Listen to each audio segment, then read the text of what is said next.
1 सितंबर 2025 तेंजिंग का वो आलीशान होटल जहां एससीओ समिट के लिए दुनिया भर के नेता जमा थे। बाहर का माहौल बिल्कुल शांत था, पर अंदर एक ऐसी आग सुलग रही थी जिसकी आंच सीधे हिंदुस्तान के दिल तक पहुंचने वाली थी। प्रधानमंत्री नरेंद्र मोदी अपने कमरे से निकलते हैं। उनकी सिक्योरिटी पूरी तरह से अलर्ट है। प्रोटोकॉल के हिसाब से उनकी बुलेट प्रूफ गाड़ी बिल्कुल तैयार खड़ी थी। पर तभी एक ऐसी घटना होती है जिसने दुनिया भर के इंटेलिजेंस एक्सपर्ट्स के होश उड़ा दिए। मोदी जी अपनी उस तयशुदा गाड़ी की तरफ बढ़ते जरूर हैं, लेकिन अचानक उनका रास्ता बदल दिया जाता है। उनके इर्द गिर्द रूसी खुफिया एजेंसी के ऑफिसर्स एक मजबूत घेरा बना लेते हैं और अगले ही पल प्रधानमंत्री मोदी अपनी गाड़ी को छोड़कर रूस के राष्ट्रपति व्लादिमीर पुतिन की अल्ट्रा हाई सिक्योरिटी लिमोजीन में बैठ जाते हैं। ये कोई छोटी बात नहीं थी। एक देश का प्रधानमंत्री दूसरे देश के राष्ट्रपति की गाड़ी में, ऐसा डिप्लोमेसी के इतिहास में शायद ही कभी होता है। लेकिन इस गाड़ी के दरवाजे बंद होते ही जो शुरू हुआ वो किसी हॉलीवुड थ्रिलर से कम नहीं था। दोनों नेता उस बंद लिमोजीन में पूरे 10 मिनट तक बैठे रहे। गाड़ी अपनी जगह से 1 इंच नहीं हिली। आखिरकार गाड़ी आगे बढ़ती है। इंटरनेट पर तस्वीरें आग की तरह फैलने लगती हैं। दुनिया भर के मीडिया चैनल्स चिल्लाने लगते हैं कि देखिए मोदी और पुतिन की दोस्ती कितनी गहरी है। दोनों एक ही गाड़ी में जा रहे हैं। पर दोस्तों, सच्चाई कुछ और ही थी। ये दोस्ती का दिखावा नहीं, बल्कि मौत के चक्रव्यूह से बच निकलने की एक आखिरी कोशिश थी। जब ये गाड़ी वेन्यू पर पहुंचती है तो एक और ऐसी घटना होती है जो आमतौर पर बिल्कुल असंभव है। वेन्यू पर पहुंचने के बाद ना मोदी गाड़ी से बाहर आते हैं ना पुतिन। पूरे 45 मिनट तक दुनिया के 2 सबसे ताकतवर नेता उस बंद गाड़ी में बैठे रहते हैं। उस बंद गाड़ी के अंदर फोन पर एक एनक्रिप्टेड लाइन जुड़ती है।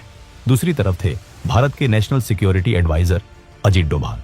पुतिन की आवाज आती है, मिस्टर मोदी, हमारी एजेंसियों ने दुश्मनों के बीच एक बहुत खतरनाक मैसेज इंटरसेप्ट किया है। आपकी गाड़ी सेफ नहीं थी। खतरा बिल्कुल सिर पर मंडरा रहा है। मोदी जी बिल्कुल शांत पर दृढ़ आवाज में पूछते हैं, डोभाल साहब, क्या रिपोर्ट है?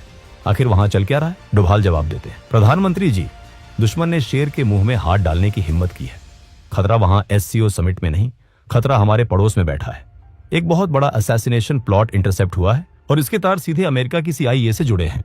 ये सुनते ही गाड़ी में सन्नाटा छा जाता है। सीआईए, दुनिया की सबसे ताकतवर खुफिया एजेंसी, हिंदुस्तान के प्रधानमंत्री को निशाना बनाने की कोशिश कर रही थी। इस साजिश के तार समझने के लिए हमें थोड़ा पीछे जाना होगा। ठीक 27 अगस्त 2025 की उस सुबह पर, जब पड़ोसी देश बांग्लादेश के ढाका शहर में एक अजीब सी हलचल थी। ढाका का एक बहुत ही आलीशान वेस्टर्न 5 स्टार होटल।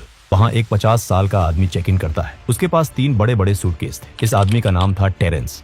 दिखने में वो एक आम अमेरिकन बिजनेसमैन लग रहा था। उसने होटल स्टाफ को यही बताया था कि वो एक बिजनेस ट्रिप पर आया है। पर सच तो ये था कि टेरेंस कोई बिजनेसमैन नहीं, बल्कि अमेरिकन खुफिया एजेंसी सीआईए का एक बहुत ही खतरनाक और मंझा हुआ कोवर्ट ऑपरेटिव था। वो वहां किसी बिजनेस डील के लिए नहीं आया था। वो वहां आया था एक ऐसी साजिश को अंजाम देने जो दुनिया का नक्शा हिलाकर रख देती। उन 3 बड़े सूटकेस के अंदर कोई बिजनेस के सैंपल नहीं थे। उनमें भरे थे high tech electronics, encrypted communication devices, आम लोगों की भीड़ में छिपने वाले वेपन्स और खुफिया ब्लूप्रिंट्स। टेरेंस का काम था एक कमांड सेंटर एस्टेब्लिश करना। वो वहां बैठकर किसी ऐसी स्नाइपर टीम या हिट स्क्वाड को कमांड देने वाला था जो उस एससीओ समिट के आसपास पहले से ही पोजीशन ले चुकी थी। टेरेंस बिल्कुल सांप की तरह कुंडली मारकर बैठा था। वो अपने शिकार का इंतजार कर रहा था। उसका टारगेट क्लियर था, प्रधानमंत्री नरेंद्र मोदी का असैसिनेशन। एक ऐसा अटैक जो देखने में किसी टेररिस्ट ऑर्गेनाइजेशन का काम लगे, पर जिसके पीछे दिमाग वॉशिंगटन में बैठे कुछ नापाक मंसूबे रखने वालों का हो। उन्हें लगा कि बांग्लादेश में बैठकर इस ऑपरेशन को अंजाम देना सबसे सेफ होगा, क्योंकि वहां आमतौर पर किसी को शक नहीं होगा। पर वो एक चीज भूल गए थे, ये वो पुराना भारत नहीं था जो दुश्मन के वार का इंतजार करे। ये नया भारत था। और जब बात देश के प्रधानमंत्री की सुरक्षा की हो तो भारत की खुफिया एजेंसी रॉ कभी सोती नहीं है। आखिर इतनी गहरी साजिश का पर्दाफाश कैसे हुआ? यहाँ एंट्री होती है दुनिया की 2 सबसे ताकतवर इंटेलिजेंस एजेंसियों के गठबंधन की, भारत की रॉ और रूस की एसवीआर। अगस्त के आखिरी दिनों में एसवीआर की इंटेलिजेंस ने कुछ अजीब रेडियो फ्रीक्वेंसीज को इंटरसेप्ट किया। ये फ्रीक्वेंसीज आम नहीं थी।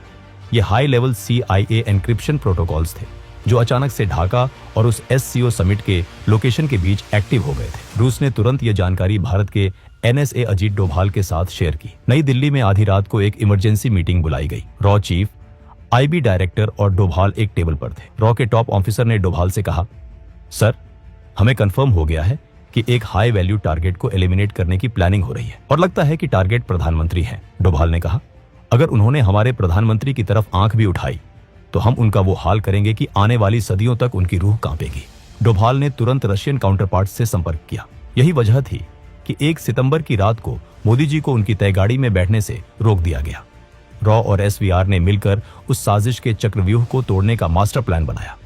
उन्हें पता था कि स्नाइपर या हिट स्क्वाड सिर्फ तभी अटैक करेगा जब उसे ढाका से टेरेंस की कमांड मिलेगी। अगर टेरेंस का कनेक्शन काट दिया जाए तो पूरा ऑपरेशन ताश के पत्तों की तरह बिखर जाएगा। और फिर शुरू हुआ ऑपरेशन साइलेंट टेकडाउन। 1 सितंबर 2025 ढाका का वो 5 स्टार होटल। टेरेंस अपने कमरे में बैठा आखिरी तैयारियां कर रहा था। वो अपनी व्हिस्की का गिलास हाथ में लिए अपनी जीत का जश्न मनाने ही वाला था कि अचानक खेल पलट गया। टेरेंस की मौत का तरीका इतना खामोश और सटीक था कि किसी को कानों कान खबर तक नहीं हुई। टेरेंस की उसी व्हिस्की की ड्रिंक में एक ऐसा केमिकल मिला दिया गया था जो पलक झपकते ही इंसान के नर्वस सिस्टम को बंद कर देता है। ये कोई आम जहर नहीं था, ये एक हाई ग्रेड असैसिनेशन वेपन था जिसका इस्तेमाल सिर्फ दुनिया की टॉप एजेंसियां करती हैं।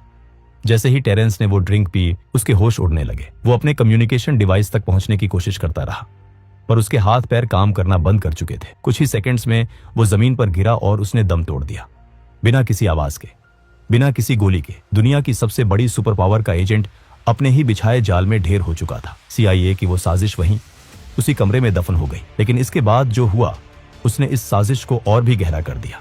जैसे ही टेरेंस की मौत की खबर अमेरिकन एम्बेसी तक पहुंची, वहां भगदड़ मच गई।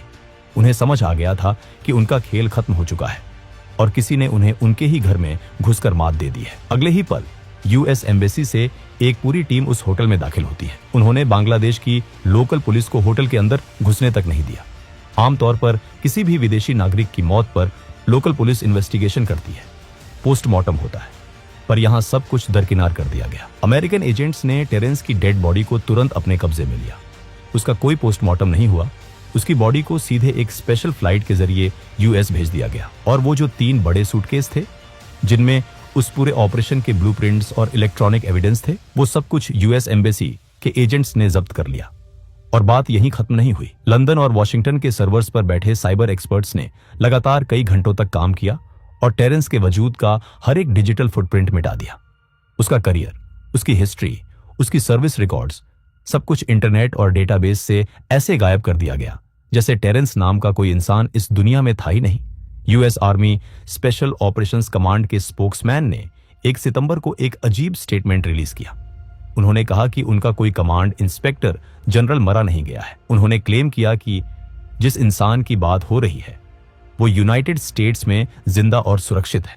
4 सितंबर को लेफ्टिनेंट कर्नल इलियट स्कॉट ने यहां तक कह दिया कि ढाका में उनका कोई ऑन गोइंग ऑपरेशन चल ही नहीं रहा है। 2 सितंबर 2025 प्रधानमंत्री मोदी सही सलामत भारत लौट आते हैं। अगले ही दिन वो नई दिल्ली में एक बड़े सेमिकॉन समिट में मंच पर आते हैं।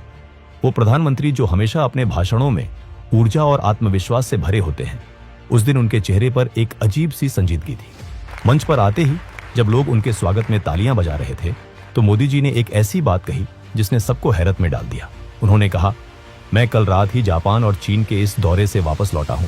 मैं गया था इसलिए आप तालियां बजा रहे हैं, या मैं वापस आ गया हूं इसलिए आप तालियां बजा रहे हैं। सोचिए इस लाइन के बारे में। एक देश का प्रधानमंत्री भरी सभा में अपने लोगों से पूछ रहा है कि मैं वापस जिंदा लौट आया हूं, क्या इसलिए तालियां बज रही हैं? मोदी जी कभी भी अपने शब्दों का इस्तेमाल ऐसे ही हवा में नहीं करते। उनके एक एक शब्द के पीछे एक गहरा संदेश होता है। ये कोई मजाक नहीं था, ये एक मैसेज था उन ताकतों को जो वॉशिंगटन और दुनिया के बाकी हिस्सों में बैठकर देख रही थी। ये बताने का तरीका था कि हम जानते हैं तुमने क्या किया और हमने तुम्हारा क्या हाल किया। और इस घटना के बाद पीएम मोदी की आगे की आधी से ज्यादा इंटरनेशनल ट्रिप्स अचानक से कैंसिल या पोस्टपोन कर दी गई। यूनाइटेड नेशंस जनरल असेंबली का सेशन जिसमें पीएम मोदी को बोलना था, उसे उन्होंने स्किप कर दिया। गाजा पीस समिट जिसमें इजिप्ट के प्रेसिडेंट आने वाले थे और पीएम मोदी का आना तय था, उसे भी उन्होंने स्किप कर दिया। आसियान समिट जो कुआलालंपुर में होने वाला था, वहां भी पीएम मोदी नहीं गए। उनकी जगह दूसरे डेलीगेट्स को भेजा गया। 1 महीने के अंदर इतने सारे बड़े इंटरनेशनल प्लेटफॉर्म्स से प्रधानमंत्री का पीछे हटना, क्या ये सिर्फ एक कोइंसिडेंस है या फिर सिक्योरिटी थ्रेट इतना बड़ा है कि एजेंसियां कोई भी रिस्क लेने को तैयार नहीं है? इस पूरे एपिसोड के पीछे आखिर मंशा क्या थी? अमेरिका जैसा देश जो भारत को अपना स्ट्रेटेजिक पार्टनर बोलता है, वो ऐसी नापाक साजिश क्यों रचेगा? इसे समझने के लिए आपको पड़ोस में देखना होगा। पिछले कुछ समय में हमारे पड़ोसी देशों में क्या हो रहा है। बांग्लादेश में पूरी तरह से तख्तापलट हो गया। हिंसा और आगजनी हुई। नेपाल में लगातार ऐसी स्थिति पैदा की जा रही है जिससे वहां अशांति आए। श्रीलंका का तो इकोनॉमिक और पॉलिटिकल हाल दुनिया ने देखा ही है। यह सब अचानक नहीं हो रहा। भारत के आसपास के देशों को डिस्टेबलाइज करके एक इनविजिबल फोर्स भारत के इर्द गिर्द एक रिंग ऑफ फायर बना रही है। CIA का तो इतिहास रहा है दूसरे देशों में रिजीम चेंज करवाने का, चाहे वो साउथ अमेरिका हो, मिडिल ईस्ट हो या एशिया। जब कोई नेता उनके हिसाब से नहीं चलता, जब कोई देश अपनी इंडिपेंडेंट फॉरेन पॉलिसी फॉलो करता है, आंख में आंख डालकर बात करता है, तो उनका अहंकार आहत होता है। पीयूष गोयल का वो धमाकेदार बयान आपको याद होगा। उन्होंने भरे मंच से अमेरिका को चेतावनी देते हुए कहा था, आप हमारे सर पर बंदूक रखकर हमसे ट्रेड डील्स नहीं कर सकते। एक यूनियन मिनिस्टर का ऐसी भाषा का प्रयोग करना कोई छोटी बात नहीं है। ये किस बंदूक की बात कर रहे थे पीयूष गोयल? क्या वो उसी बंदूक की बात कर रहे थे जो CIA ने 1 सितंबर को प्रधानमंत्री मोदी पर तानने की कोशिश की थी? क्या ये एक मैसेज था कि भारत अब किसी दबाव में आकर अपने फैसले नहीं बदलेगा? टेरेंस का मर्डर PM मोदी का असैसिनेशन प्लॉट हो या ना हो, लेकिन एक बात बिल्कुल साफ है, ढाका में बैठकर टेरेंस भारत के खिलाफ एक बहुत बड़ी आग लगा रहा था। दोस्तों, आपको क्या लगता है? क्या सच में अमेरिका भारत में एक बड़ा रेजिम चेंज प्लान कर रहा था?